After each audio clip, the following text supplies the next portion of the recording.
My father recently replaced the coil springs on his old car and gave me one of the old ones. Then he challenged me. Make something out of this that will actually surprise me. I grabbed my angle grinder and cut a small section from the coil spring. Then I fired up my charcoal forge, and once it was hot enough, I placed the steel inside. When the steel was glowing hot, I slowly straightened it with my hammer. Then the real forging began.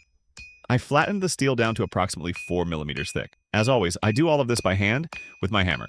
No hydraulic press. After several hours of forging, I finally had a steel plate with the dimensions I wanted. I forged the tip and shaped the end for the handle. The next morning, I moved over to the belt grinder. First, I leveled both sides of the blade and removed all the uneven hammer marks left from forging. Then I drew a center line with a marker and carefully cut along the marked line from both sides using an angle grinder. Now it was time for one of the most important stages, grinding the bevels.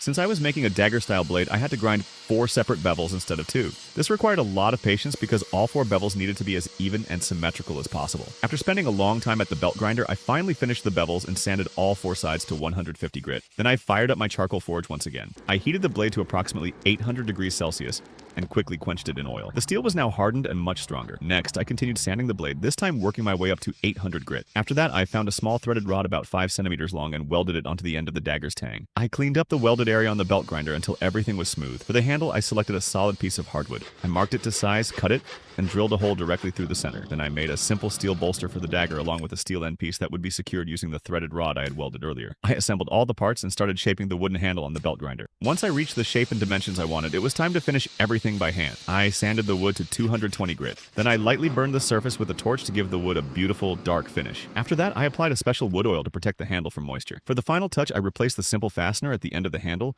with a beautiful cone-shaped nut. It locked the entire handle tightly in place and gave the dagger a much more finished look. And this is the final result. An old car coil spring transformed into a completely handmade dagger. What do you think? Will this dagger surprise my father?